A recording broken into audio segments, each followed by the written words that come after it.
Yeah, yeah, yeah. Yeah, yeah, yeah.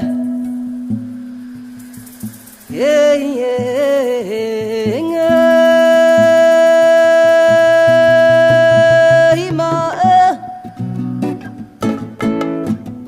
Je suis avocat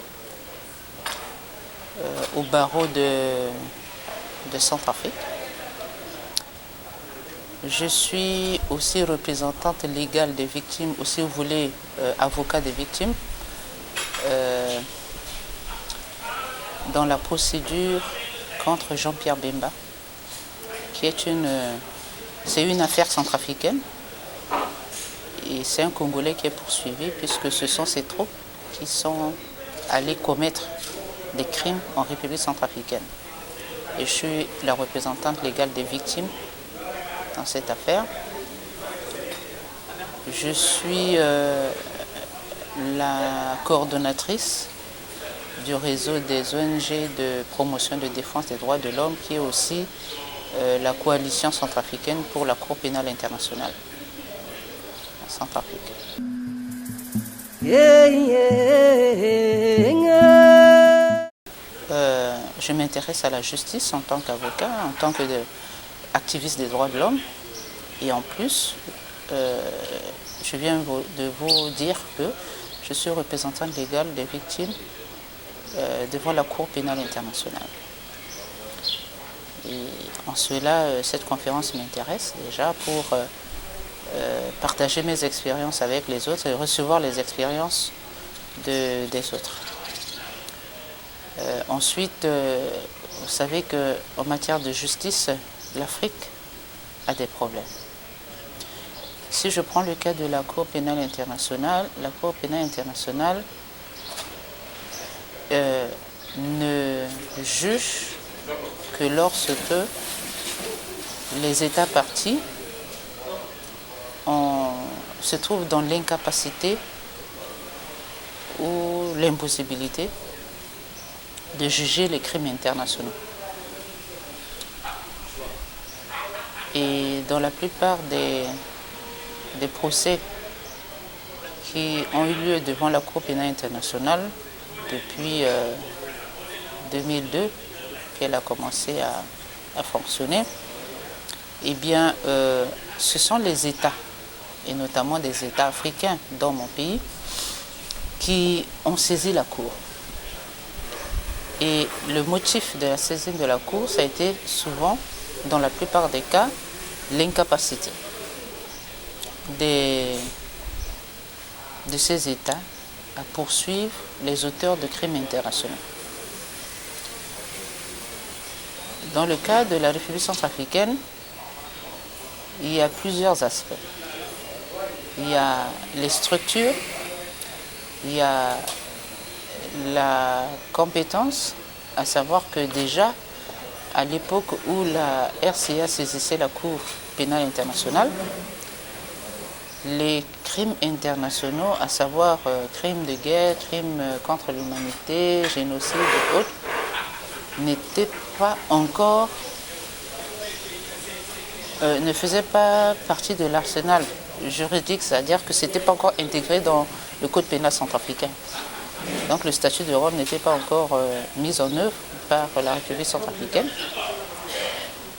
Et puis la République centrafricaine n'avait vraiment pas la capacité d'appréhender les auteurs de ces crimes, notamment Jean-Pierre Bemba ou d'autres, ou ses co-auteurs et complices. Ça a été le cas des affaires qui ont été, pour lesquelles la République démocratique du Congo a saisi la Cour pénale internationale. Mais aujourd'hui, nous savons que la Cour pénale internationale, c'est vrai que c'est une solution, mais elle ne peut pas tout résoudre, dans la mesure où ce sont les juridictions nationales qui sont d'abord compétentes. Aujourd'hui, en Afrique, on plus des difficultés que je viens d'exposer, il y a aussi le fait que il y a un manque de volonté aussi pour juger les crimes. Nous estimons que les violences que des pays africains connaissent ces derniers temps, et je veux parler notamment de mon pays, la République centrafricaine, c'est dû à l'impunité. Je parlerai même de la culture de l'impunité. Et comme on le dit souvent, il n'y a pas de paix sans justice. Lorsque vous commettez les crimes les plus graves et que vous n'êtes pas puni et que, mieux encore, vous n'êtes même pas inquiété, non seulement ça vous encourage à toujours le faire, mais ce n'est pas, ça permet à d'autres personnes de suivre votre trace pour obtenir ce qu'ils veulent. Donc l'impunité forcément conduit à la violence. Et donc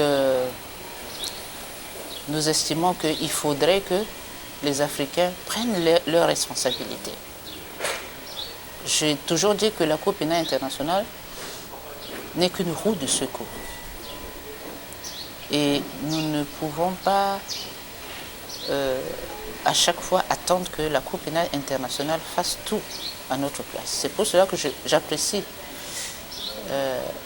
l'initiative de l'Union africaine qui a permis la création des chambres africaines ici à Dakar pour juger l'ancien président tchadien Hissène Habré.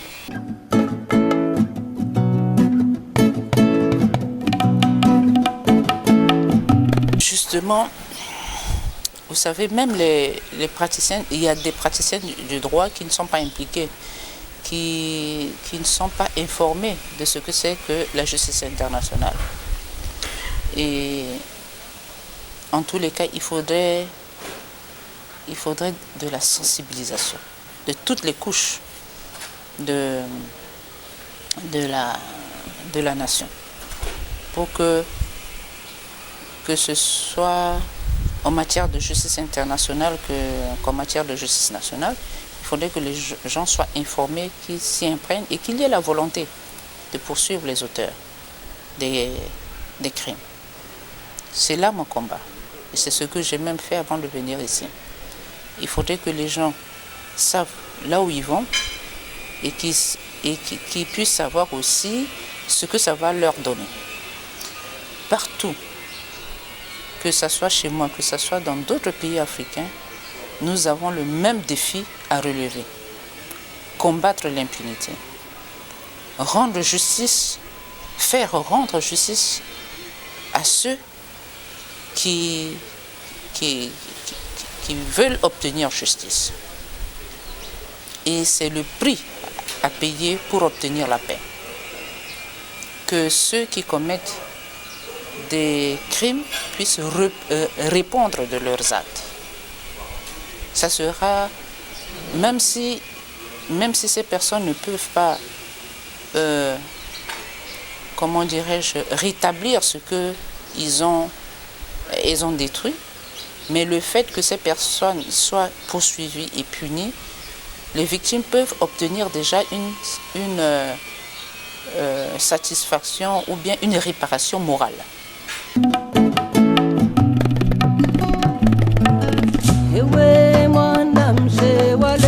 Mon pays vient de sortir de ce qu'on appelle le forum de Bangui.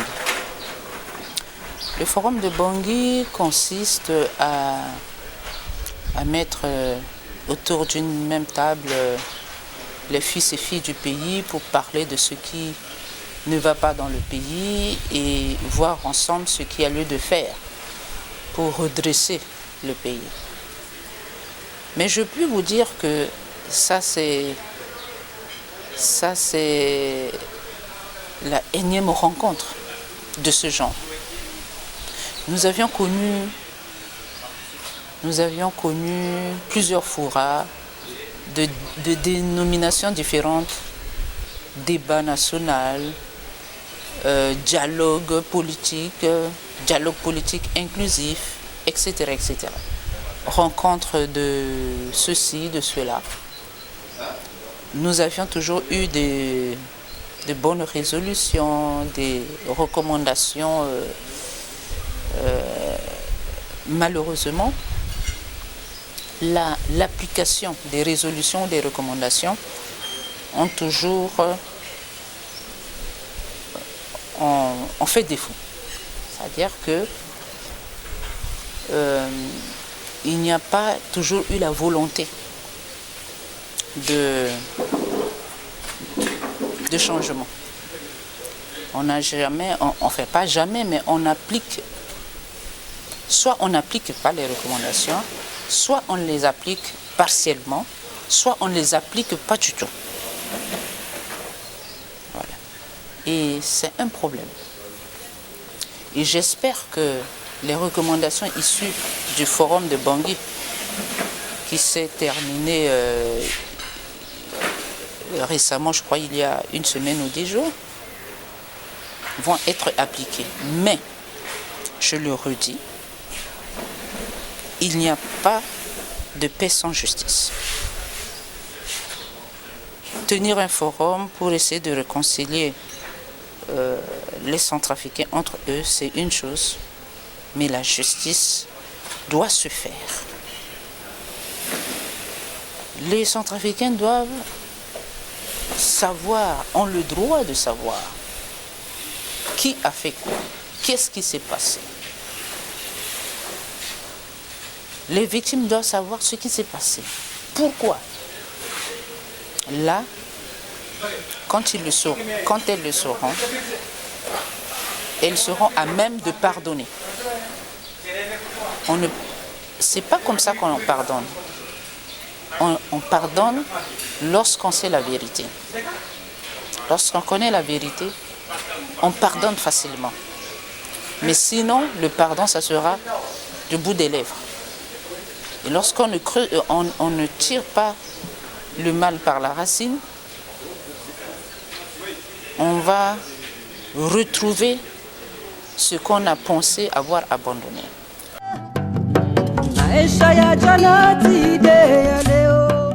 Je vais encore me répéter. L'une des recommandations du forum, c'est de mettre en place la commission justice et vérité. Ok. Mais la justice institutionnelle doit se faire aussi. C'est une bonne chose, mais ça doit se faire. Tant qu'on n'arrive pas à une justice juste, équitable, on ne s'en sortira pas. Et donc, je pense qu'il faudrait... Parce qu'il y a aussi les frustrations. Lorsque vous ici, vos informeurs de faim, pendant que votre salaire n'est pas payé, pendant que vous voyez d'autres personnes détourner votre argent et ils ne sont pas punis, comment vous pouvez accepter une telle situation? Lorsque on se retrouve, à chaque fois on demande le changement, on se retrouve avec un régime où les gens qui sont au pouvoir disent c'est notre tour. Et les autres sont marginalisés. Qu'est-ce que vous voulez? Et c'est un cycle.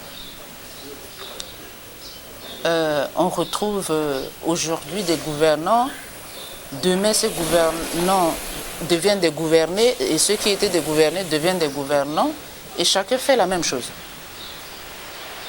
Comment on peut avancer?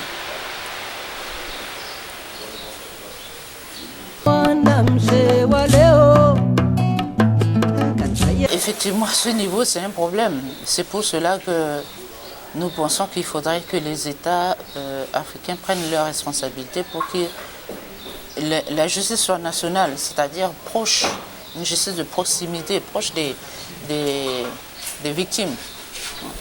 Mais lorsqu'on se trouve devant une situation où l'État se trouve dans l'incapacité de juger les crimes internationaux, on se retourne vers la justice internationale et comme je l'avais dit, il faudrait informer les victimes. Pas seulement les victimes, mais toutes les couches de la nation pour expliquer le mécanisme de la justice internationale.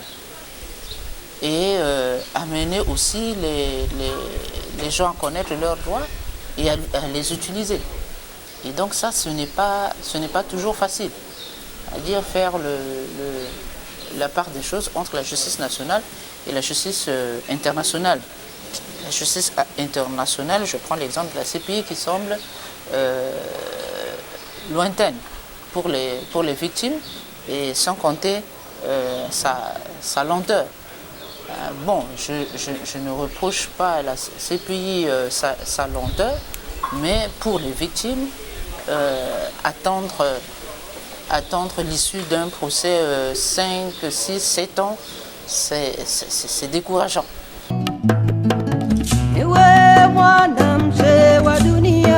Je vous disais que sur le plan national, nous avions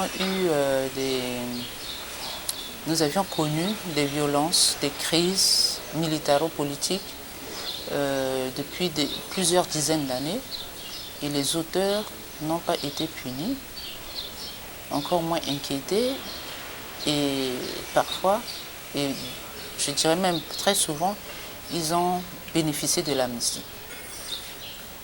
Et ce qui a toujours révolté les victimes, bien entendu. Et donc, ce qui fait que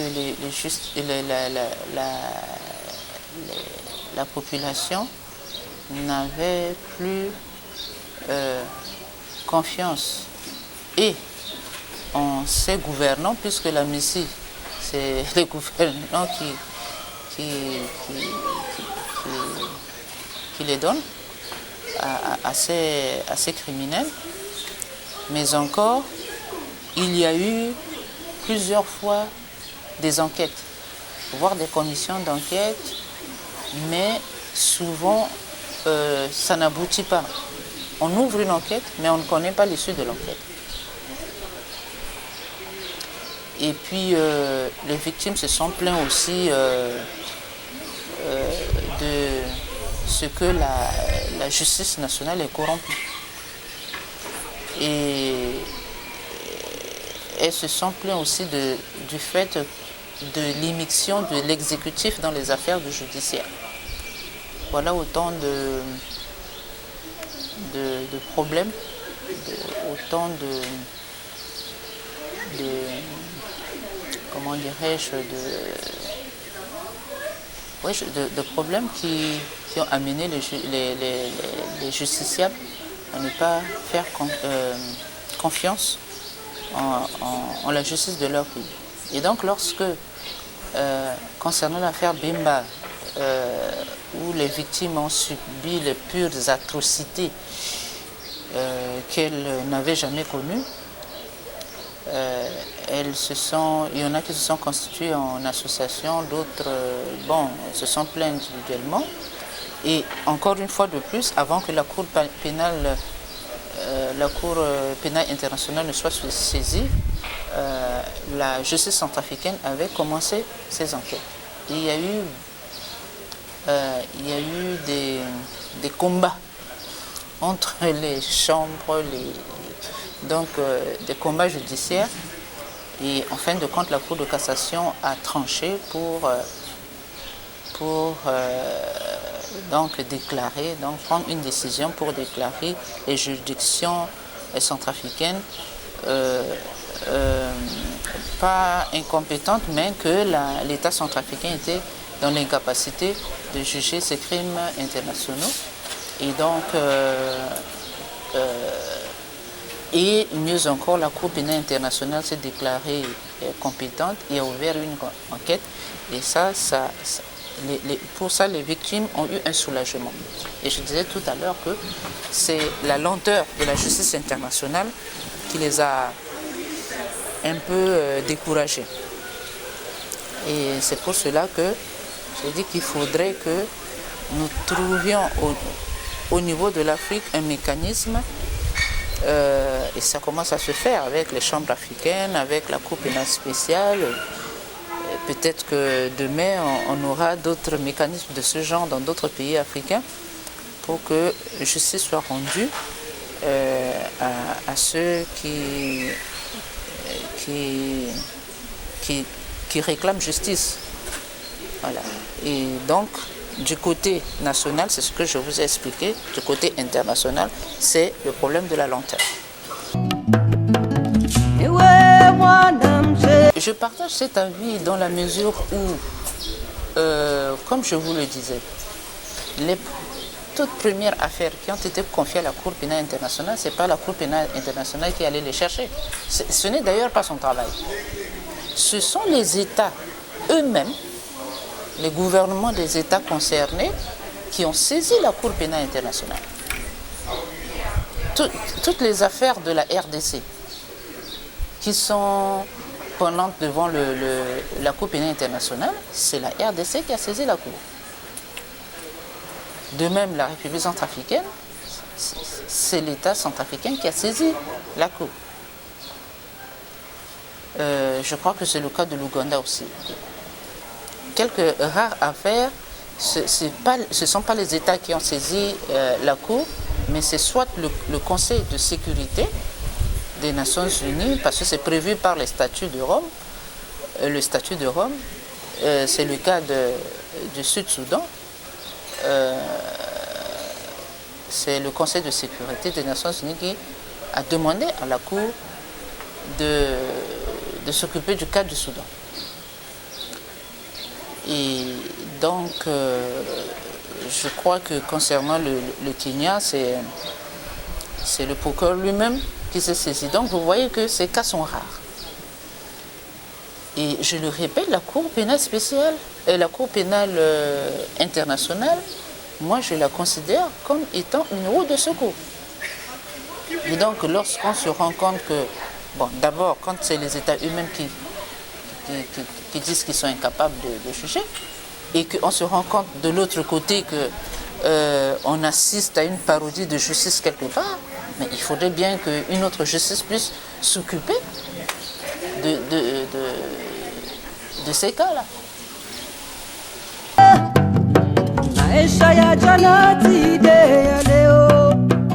Et comme je le disais tout à l'heure, bon, je ne peux parler que du cas que je connais bien de la République centrafricaine. Dans ces premiers temps, il y a eu ça a rétabli ce climat de confiance puisque, je vous ai dit, pendant des dizaines et des dizaines d'années, pratiquement depuis les années 1996 jusqu'à aujourd'hui, nous ne connaissons que des cycles de violence. Et donc, les victimes ont été laissées pour compte. On a toujours tenu compte que des belligérants, c'est-à-dire qu'on essaie de satisfaire et qui ne sont pas punis. Et à chaque fois, nous nous retrouvons avec des gouvernants qui deviennent des gouvernés, et puis des gouvernés qui deviennent des gouvernants. Et il y a ce changement de rôle, les gouvernés, il y a des gouvernés qui deviennent des rebelles, qui reviennent prendre le pouvoir, et ainsi de suite. Et donc, en dépit des textes, notamment de la Constitution, qui interdit la prise de pouvoir par les armes, mais la République centrafricaine est championne en prise de pouvoir par les armes. Tout simplement parce que celui qui prend les armes, non seulement qui prend le pouvoir par les armes, non seulement il est applaudi, mais tout ce qui fait de mal, les crimes, les pillages commis par ces éléments, ça reste impuni. Et donc, je vous ai expliqué tout à l'heure ici pourquoi la justice ne fait pas son travail, parce que il y a l'immixtion du politique dans les affaires judiciaires. Ensuite, on trouve que la justice est corrompue. Et un autre aspect, compte tenu de l'insécurité des règlements de compte, il y a, bon, les juges craignent pour leur vie aussi.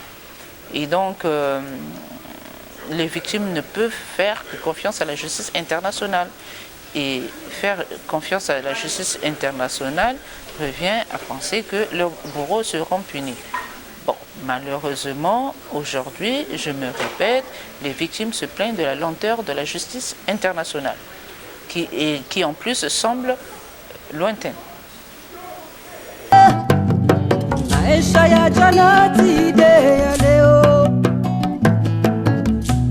Ça dépend.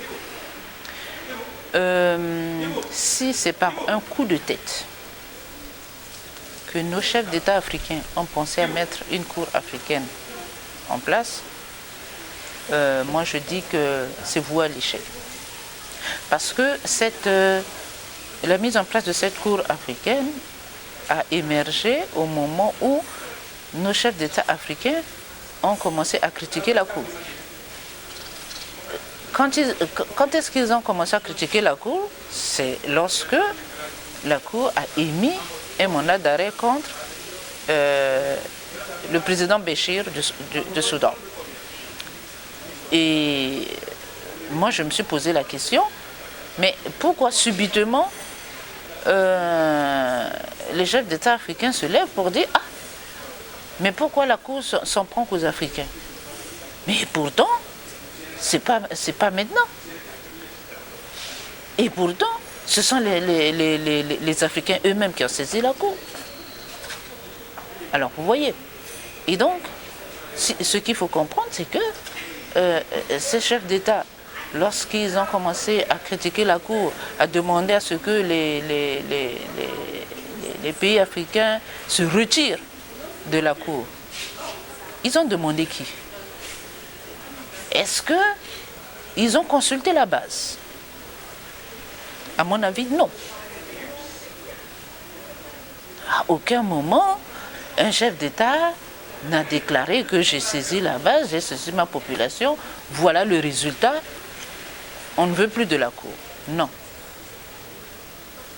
Alors, nous, société civile, nous estimons que ces chefs d'État africains qui ont commencé à critiquer la Cour comme quoi la Cour est un instrument des Occidentaux contre les Africains, juste au moment où on a décerné un mandat d'arrêt contre Béchir, ils plaident pour leur propre cas, parce qu'ils sont encore en fonction. Et que s'ils acceptent qu'on mette la main sur Béchir, demain ça peut être leur tour. On dit qu'ils se sont mordus, se mouchent. Ceux qui n'ont rien à se reprocher, ils n'ont rien dit. Ils n'ont rien dit. Alors, donc, et ensuite, avec le mandat d'arrêt décerné contre le président kényan, alors ils ont encore sauté sur l'occasion pour critiquer la Cour. Je ne refuse pas, il y a des critiques qui sont avérées. Mais il y a des critiques qui ne sont pas fondées. Il faut le reconnaître. Maintenant, si c'est pour répondre à ça qu'on veut créer cette cour africaine, moi je crois que ça ne passera pas. Et on ne crée pas une cour comme ça. Pour créer la Cour pénale internationale, on ne s'est pas lever un beau matin, on dit on crée une cour. Ça a été un long processus.